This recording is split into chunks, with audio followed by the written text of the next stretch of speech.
Olá pessoal, sejam bem-vindos ao canal Sistematicamente. Meu nome é Danilo Brito e nesse tema eu quero falar sobre surto psicótico.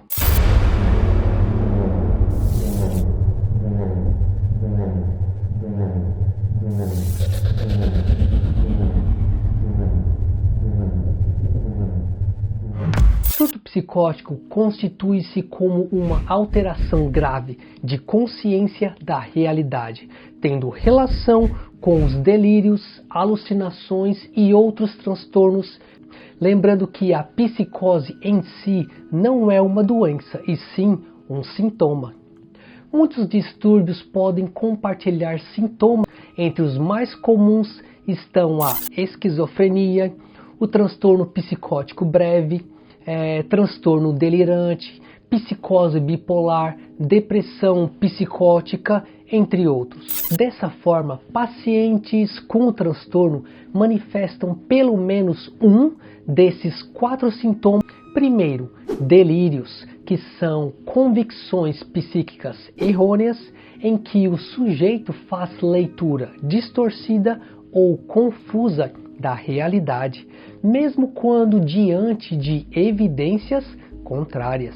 Existem diversos tipos de delírios que são classificados de acordo com sua especificidade, como os delírios de grandeza, persecutórios, de ciúmes, autorreferência, de influência, entre outros. Também pode ocorrer com conteúdo bizarro, algo implausível ou incompreensível na experiência comum da vida. E o segundo sintoma são as alucinações, que são alterações da percepção manifestados através dos sentidos e tem relação com o conteúdo dos delírios, sendo as mais comuns as alucinações visuais, que é enxergar coisas como vultos, alucinações auditivas, ouvir sons estranhos ou pessoas sem que haja evidências, alucinações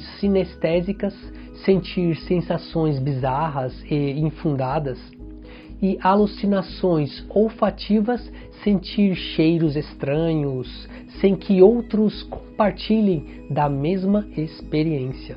E o terceiro sintoma é o discurso desorganizado, que ocorre pelo desarranjo do pensamento e incoerência das ideias. E o quarto sintoma é o comportamento desorganizado ou catatônico, que são distúrbios psicomotores, hipercinesia, estereotipias motoras, rigidez corporal ou estupor, que é uma imobilidade súbita e, em alguns casos, extrema agitação. Muitos sintomas de psicose surgem de forma isolada, a ponto de não fechar quadro diagnóstico de um transtorno específico a priori, o que significa que pode se manifestar de forma insidiosa no início ou conhecido como sinais prodrômicos, que é um conjunto de sinais que antecedem o surgimento de uma doença, como ocorre, por exemplo, no espectro da esquizofrenia, antes de sua manifestação completa. Inclusive, eu já fiz vídeos aqui no canal sobre características do espectro da esquizofrenia.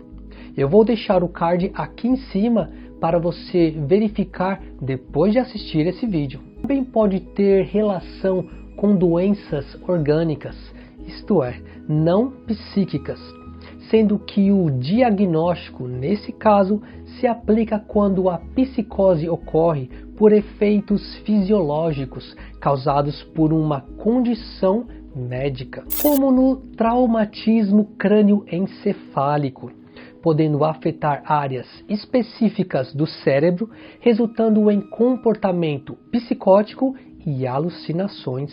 E em situações mais pontuais, é imprescindível estabelecer relação causa-efeito entre a condição médica e o efeito psicótico, sendo devidamente investigado através de entrevistas, histórico do paciente, exames médicos e etc. E quanto ao uso de medicação e drogas ilícitas, podem ter relação com psicose, sendo caracterizado por alucinações e delírio, decorrente do efeito direto da substância no organismo ou da retirada dessa substância, como comumente acontece na abstinência. Episódios de crises são comuns em serviços de emergência e não obstante em casas de apoio e clínicas psiquiátricas, em que muitos pacientes são internados compulsoriamente após crises por uso de drogas. Dentre elas, podemos citar algumas como no uso de maconha, cocaína, inalantes, alucinógenos, opioides e sedativos hipnóticos. Em muitos casos, os sintomas de intoxicação são breves após o uso dessas drogas, que após o efeito passageiro da substância agindo no organismo, os efeitos tendem a sumir gradativamente. Todavia, alguns elementos podem continuar agindo no organismo por dias ou semanas, como no uso de cocaína e anfetaminas. Dessa forma, quando usado por jovens com esquizofrenia em estágio inicial, pode acelerar e induzir psicose. É óbvio que a aparente causa e consequência necessita de aferição e histórico clínico do paciente, foi induzido ou não por substâncias e medicação. Indivíduos com histórico psicótico são mais propensos a ter problemas com vício em álcools, drogas e fármacos. E devido à oscilação abrupta no humor, pacientes psicóticos em surto são mais propensos ao comportamento violento e maior risco que a média de ideação e tentativa ao suicídio, sendo potencializados sob o efeito de substâncias. Não existe uma única causa para o surgimento de um surto, mas algumas evidências descritas pela medicina e a ciência citam como alguns fatores que eu vou citar agora. Por exemplo, vícios e efeitos colaterais, como intoxicação por álcool, drogas e fármacos, doenças orgânicas, como AVC e infecções, condição física, como tumor cerebral e traumatismo crânioencefálico.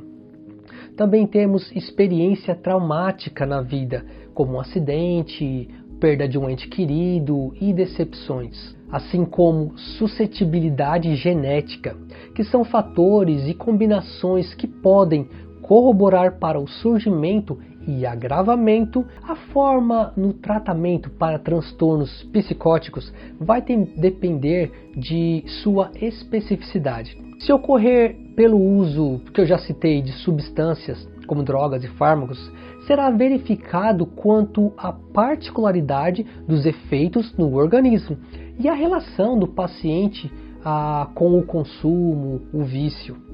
E caso o problema seja de ordem médica, conforme citado, como doenças orgânicas que podem desencadear psicose, o médico deverá avaliar a doença em questão para assim poder propor um melhor tipo de terapia. E na forma mais clássica, digamos, dentro do espectro da esquizofrenia e transtornos psicóticos não induzidos por substâncias ou outra condição médica, lembra? O transtorno deverá ter o tratamento baseado através de psicoterapia realizada por psicólogos, principalmente em estudos na terapia cognitivo-comportamental, que vem demonstrando alguns avanços para pacientes em psicose.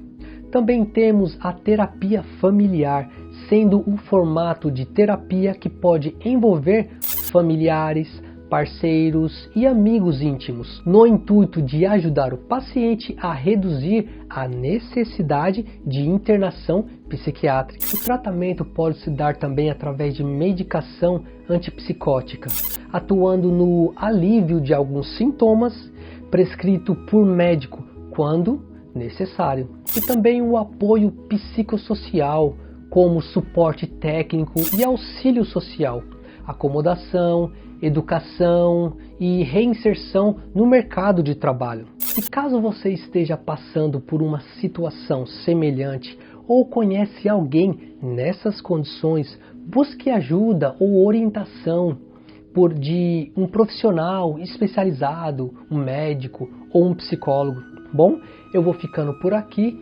Comenta aqui embaixo o que você achou desse tema e não esquece de deixar o seu like, inscreva-se no canal e ative o sininho para receber os nossos próximos vídeos.